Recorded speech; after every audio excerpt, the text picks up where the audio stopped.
Hello students, welcome to StudyIQ. So we will continue our discussion on economy. We are in the module International Organization. Okay, so in this session we will be talking about World Bank, very important topic. So far in this module we have covered almost all the important concepts related to the international organization. We started off with GATT, General Agreement on Tariffs and Trade, and we have discussed various rounds of GATT, and especially the 8th round where some issues were there. And then we have discussed about Marrakesh Agreement, or the Dunkel draft, or the draft final agreement, which led to the establishment of WTO. And then we talked about WTO in detail. We have talked about all the agreements on agriculture, especially agreement on agriculture, and we have talked about various concepts related to WTO. We have talked about blue box, amber box, green box, etc. Everything we have covered. And then we have discussed about TRIMS, GATS, NAMA, everything we have discussed. All these agreements we have covered. Okay,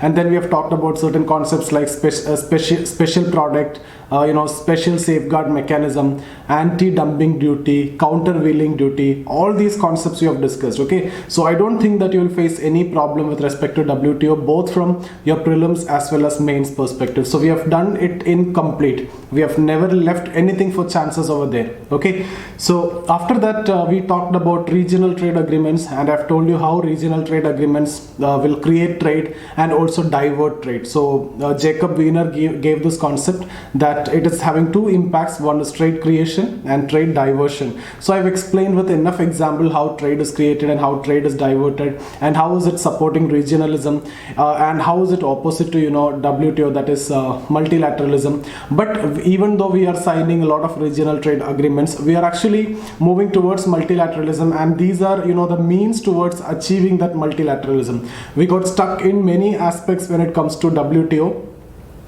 So to ease that, we have to sign, and we had signed, and if you see the last couple of decades, we are signing a lot of regional trade agreements. Okay, and we have explained the concepts of custom union. We have talked about what is preferential trade agreement, what is free trade agreement, custom union, and then economic union, common market. All these concepts we have discussed in a very clean way, easy way. So if you have missed out any of these videos, you can get in touch with me here. That's my Instagram ID. You can join my Telegram channel. You will get all my videos over there. We have done a lot of videos on economy, history, sociology, ethics, and mental ability, quantitative aptitude also. So everything related to civil service preparation, you get all my videos over there. Okay, and if you have any doubts, you can directly talk to me. So that's my Instagram ID, Zia Safir. Okay, or you can join the Telegram channel. There also you can get in touch with me. This is my Facebook ID, Zia Safir, or Zia IAS. Okay, so in any of those you can get in touch with me if you want to write mains test series with me. Okay, or sociology test series, or any help related to civil service preparation, feel free to contact me. So let's get started with today's discussion. And before that, one more concept that we have discussed was we have discussed about comprehensive economic partnership agreement, comprehensive economic cooperation agreement, then BTIA, BIPA. All these we have discussed, and also we talked about mega regional trade agreements, right? Like TPP, TTIP, and then we have also talked about RCEP, Regional Comprehensive Economic Partnership.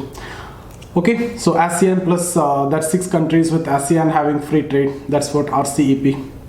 So now what is important? We are going to talk about World Bank. Okay, and you need to know what is World Bank, what is the constitution of World Bank. Okay, and important features of World Bank, what are the functions of World Bank. Okay, and then also the publications of World Bank. Any year they can ask questions from this. Okay, World Bank, you get questions every year. If you see one or the other question, either in terms of publication, at least they will ask a question. So we will go in depth of World Bank, and we'll try to understand World Bank completely.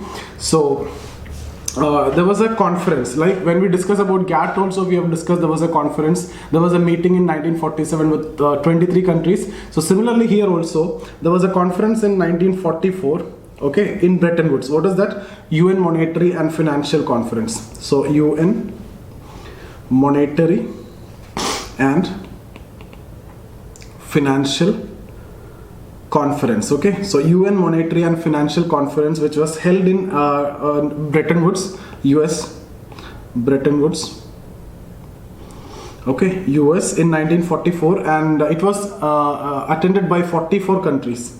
So 44 countries attended this conference, and these 44 countries are basically US and allies.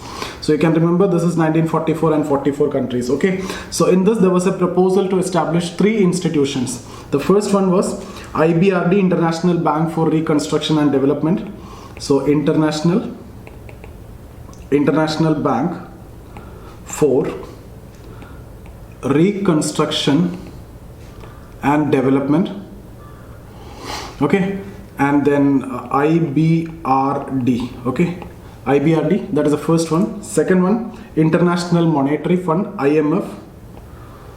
International Monetary Fund, IMF. So once we're done with World Bank, I'll talk in detail about IMF. Even here also I'll try to make some comparison with IMF so that things will be easy for you to remember. But anyway, as we need to cover all these topics separately, I will talk about IMF also separately. Okay, so International Monetary Fund. So this was actually established in 1944. Okay, and IMF was established in 1945. Okay, when it came into operational, I'll tell you after some time. It actually came into operational in 1946, World Bank, and IMF came into operational in 1947. Okay, like after the establishment, after 2 years, both came into establishment. Okay, so, or operational, it came into operational. So established in 44, came into operational in 46. Here established in 45 and came into operational in 1947. Okay, and the membership of IMF was actually necessary for the membership of IBRD. That means World Bank. See, when we talk about World Bank, we actually talk about IBRD plus IDA, both together. IBRD plus IDA. This two together is what World Bank. But usually we will talk about IBRD only. Okay, because main contribution is basically from IBRD. But when we talk in detail about World Bank and its associated organs, we will discuss everything. IBRD, IDA and other institutions also we will discuss in detail. But here as of now, I'm just talking about IBRD. But when we refer to World Bank, IBRD and IDA both together is what we are actually referring to World Bank. Okay, so International Bank for Reconstruction and Development, then International Monetary Fund. Now one more organization was expected that time. It was proposed at that time. That was International Trade Organization. International Trade Organization. Okay, so ITO, International Trade Organization. But this one was not established. See, this was established in 1944, but operational 1946. IMF 1945 it was established and functioning in operational from 1947, but ITO it was not established. Okay, and instead in 1947 what happened, I have told you 23 countries, there was a meeting at Geneva and that led to the establishment of GATT, and GATT started operational or functioning from 1948. Okay, and it went on till 1994, and in 1995 it became WTO. Okay, so from 1995 it became WTO. So actually International Trade Organization, which was proposed in this meeting, it was in this conference, it was not actually established, but IBRD and IMF was established, in which we are talking about IBRD in this particular session. But when we talk about World Bank, IBRD and IDA, okay, both are actually together we call as World Bank, and there are some more institutions in World Bank, MIGA, etc. We will discuss about all those things when we discuss about World Bank separately, World Bank institution separately. Okay, so if you see, I've told you already the membership of IMF is necessary for the membership of World Bank, IBRD, but there are some exceptional cases also. Okay, so exceptions are there, but generally that is necessary. Now, what is the head? Let's talk about IBRD now. Okay, IBRD, what is the headquarter? What is the headquarter? Headquarter is Washington DC. Okay, Washington DC. How many members are there? 189 members. Okay, now so what about IMF? If you see, again Washington DC, and 189 members will be there. Okay, now who is the head in case of IBRD? The head is actually the president. Okay, now is there any difference between IMF and IBRD when it comes to the head? Yes, in case of IMF it is not president, it is managing director. The terminology is different. Okay, so when it comes to IMF it is managing director. Okay, so here it is president, and you can see who is the current president and who is the current managing director, etc. So David Malpass, I think the current president of World Bank. So you can refer to the current president, you can add there, okay, and you can also refer to the current the managing director of IMF also. So as per convention, this president will be always from US. Okay, so he or she will be always from US. And what about managing director of IMF? Will be always from Europe. Okay, so this is a common convention which is actually followed. So it's like IBRD, the head, the president will be always from US, and IMF will be always from Europe. Okay. Now, if you see the objectives, I'm not talking about objectives of IMF now, so we are not making any comparisons. I'm only talking about objectives of World Bank now. Okay, so objectives means reconstruction of war affected countries. So mainly a reconstruction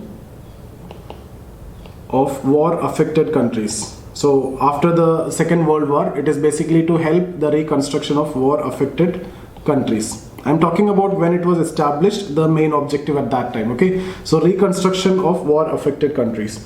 Then it provide actually long-term finance. Okay, long-term loans like let's say 25 to 30 years. Okay, and usually concessional interest, very concessional interest. So if you see IMF, on the other hand, it will be like short-term loans, basically to meet that balance of payment situation, and they charge interest also, and nobody is concerned about interest over there. It is basically to meet an urgent situation, so the countries will borrow from IMF to meet that BOP crisis, and nobody is concerned about interest at that point of time. Okay, so here it is concessional interest and long-term loans which are given for the development of the countries. So here you can write basically to promote development. Okay, so to promote development. Okay, like increase in standard of living, living. Okay, so especially in developing countries, right? So increase in standard of living in developing countries. Okay, so main functions or objectives of World Bank. Now some more is there, we will discuss all. So increase in standard of living, elimination of poverty, all these are objectives to promote investment,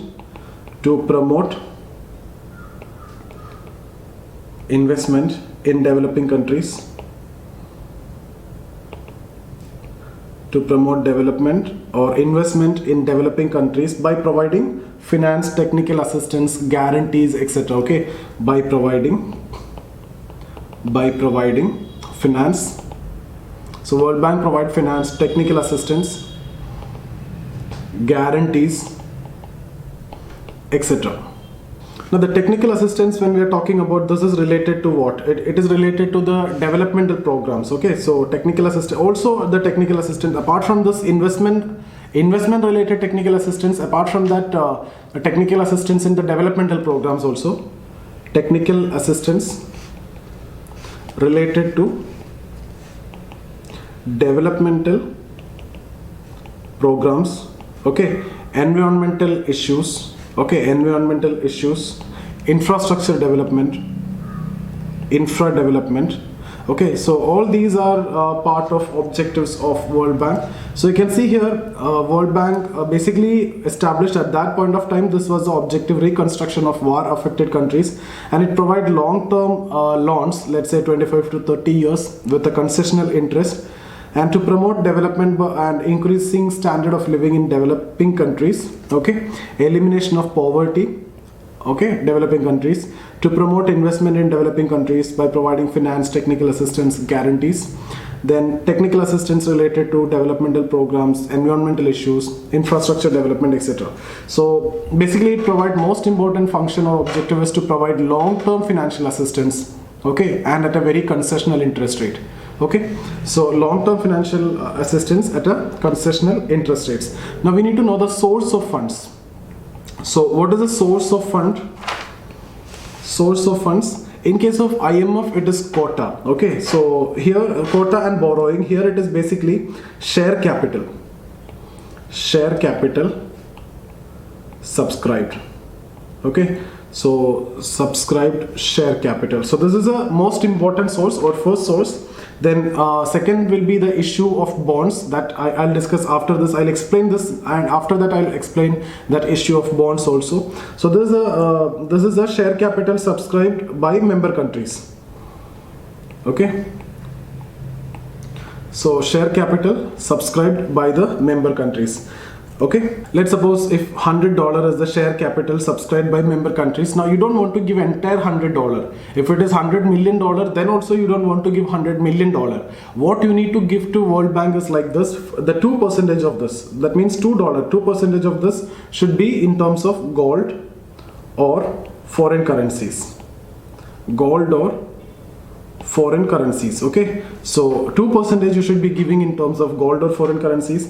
18% you will be giving in terms of domestic currency. So if we are talking about India, we can give in terms of rupee. 2% in terms of dollar or gold. Okay, so 18% in domestic currency. So how much we have paid as of now? $80 we have paid, right? So $100 is your commitment, or $100 million is your commitment, means 80 million, 20 million you have paid, right? 18 plus 2, 20 million.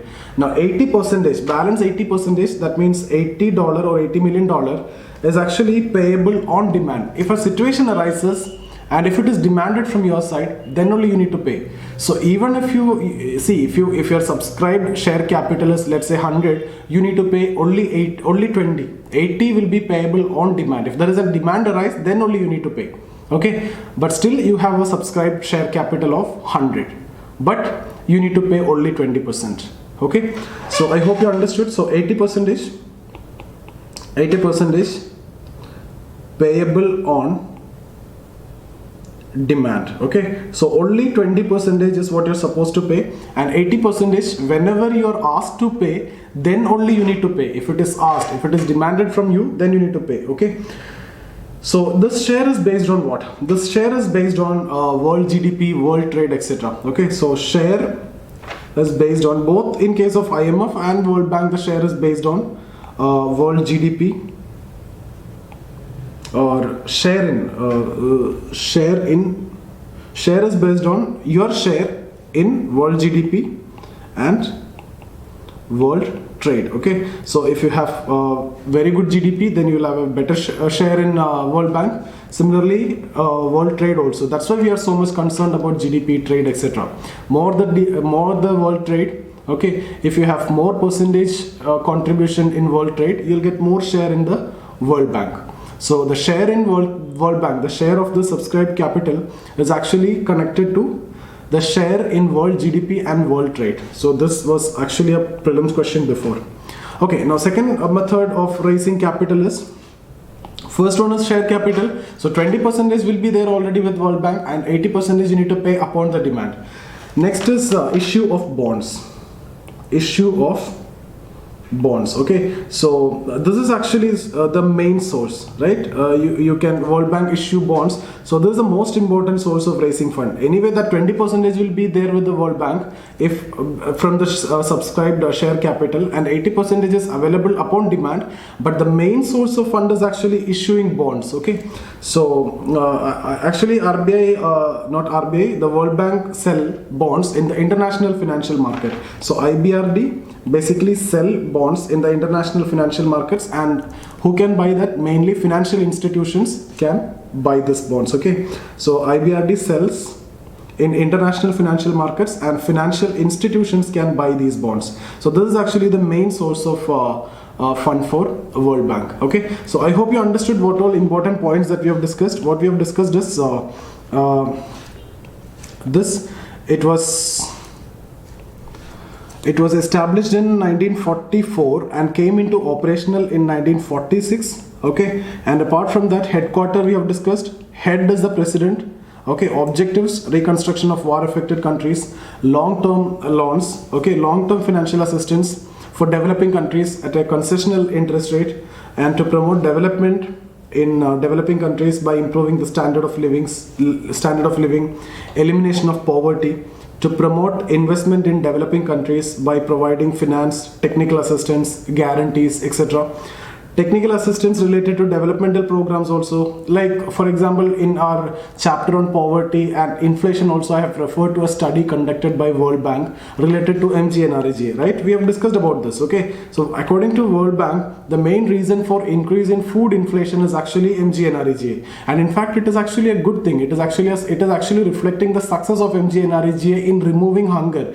Now earlier people didn't have money, so there was no demand for, if you have money then only there will be a demand for food. Now when you have money, the money supply is there in the market, so you have money, there is a demand for food, that result into food inflation. Especially now you started demanding the nutritional food like protein foods like milk, meat, egg, etc. So the prices of those goods, those food items actually increased, and that led to the food inflation. And that was a study conducted by World Bank, and it was concluded that MGNREGA was the reason for food inflation in India. And in fact it is actually an achievement, and in fact World Bank quoted this and also asked some other countries also, some other developing countries also to go for this kind of developmental program. Okay, so we have already discussed that. So most of the things, these are facts. Okay, so I don't think that I need to make a conceptual clarity here. I'm just explaining here just for the sake of completion of this topic. Okay, so the source of funds is basically share capital subscribed by the members, and you need to know this can be asked as a prelims question. 20% in terms of gold or foreign currency, 18% in terms of domestic currency, and 80 will be upon demand. And the main source is actually issue of bonds, and IBRD, the World Bank, issue bonds in the international financial market, and mainly the financial institutions buys the bonds. Now when it comes to IMF, what is the main source of fund? Main source of fund will be the quota. Okay, so quota will be the main source of fund in case of IMF. We will discuss this in detail when I discuss about IMF. Like 25% this should be in gold or foreign currencies, and 75% in currency. But here in case of IMF, based on your quota you have to pay it completely. Nothing will be payable on the demand. So 25% you have to pay in terms of gold or foreign currencies, and 75% in terms of domestic currency. So if you subscribe to, let's say, 100 million quota, then you have to pay entire 100 million. Okay, $100 means you have to pay. Not like World Bank. World Bank 80% you need to pay upon demand only. But in case of IMF, complete payment. Okay, and then in IMF borrowings also there. Okay, so that we will discuss when we discuss about IMF. And this quota is actually, in case of IMF, this quota is actually used for, subscriptions, voting power, allocation of SDR, and borrowing capacity. Everything is actually based on the quota. Now what about voting? Very important point that I want to discuss here. You need to understand this, and we will discuss about voting in IMF also later. Here voting will be like this. There will be basic vote, okay, plus 1 vote for each share. Okay, so basic vote is like 250 basic votes will be there, and one share is actually $1 lakh. Okay, so if you have $1 lakh, you have 1 vote. You understood? So this is the voting. So if you see the votes, basic votes will be there for anyone, any member. Basic votes 250, and $1 lakh means 1 share. So 1 vote for 1 share. So if you have like 250 lakh, okay, 250 lakh dollar, then you can see 250 share extra. Okay, 350 lakh dollar, 350 share extra. 1 lakh dollar, that person will have 250 plus that one only.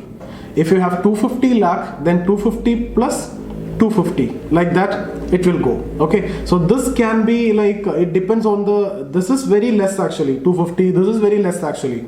So depends on the share, you can actually get more and more voting rights. Okay, so like this, for example, if you talk about India's case, if it is like 250 is the basic vote, and if you have 500 lakh dollar, okay, 500 lakh dollar is your contribution, you don't want to pay it completely, only 20% you have to pay, right? So what should be your share? Like this, 750. Okay, 750. Now you know what is the share capital of US? Share capital of US is approximately 17%. So 17% means they actually have 17% voting rights. This is not that significant.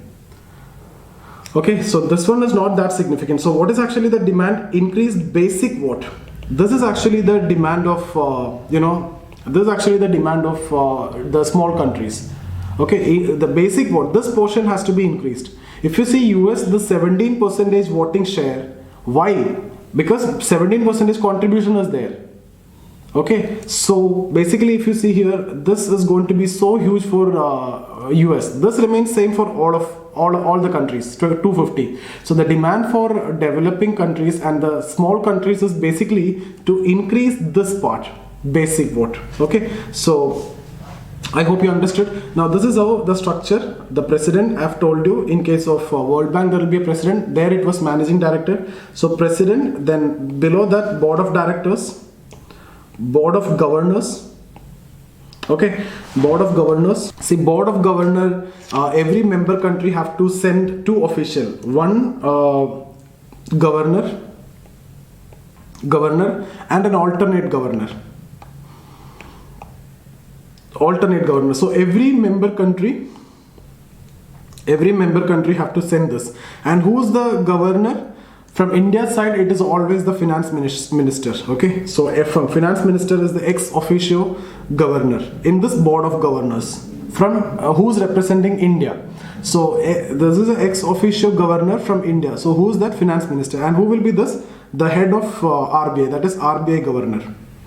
Okay, so board of governors means every country have to send two from each country to this board of governors. So the main person will be the governor, okay, from each country, and the alternate governor will be there. So the governor will be always finance minister, ex officio governor of this. Okay, so he will be representing India in World Bank. Okay, and the alternate governor will be RBI governor. So don't be confused. You may see the option in your question, and who's representing, mainly the person is actually finance minister. Alternate governor only RBI governor. You may by mistake go with RBI governor in board of governors. Seeing this terminology, this is governors, so here also board of governors. So you may think that this is actually represented by RBI governor. No, it is an alternate position. Okay, so actually it is finance minister. After that it is RBI governor. Okay, then after this, so we are talking about the structure: president, board of governors, then there will be board of executive directors. Board of executive directors. Okay, so here there will be 24 directors, and out of which 19 elected.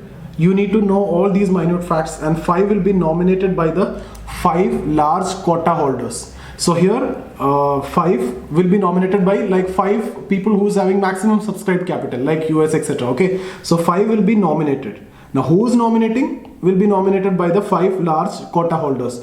19 are elected. Now what is the demand for developing countries? Everything should be elected. All these will be elected. There should not be any nomination. Okay, so I hope you understood the structure. President at the top, board of governors, and board of governors is represented by 2 members from each country. From India, it is the ex officio chairman or ex officio governor is actually the finance minister, and alternate governor is actually the RBI governor. And then board of executive directors, total 24 directors, and 19 will be elected, like that. Okay, so now India also represent Nepal, Bhutan, Sri Lanka. Okay, so India represent these 3 countries also. Now what are the main reports? Ease of doing business, index. This was actually a last year prelims question, ease of doing business. In fact, they have asked about the parameters of ease of doing business.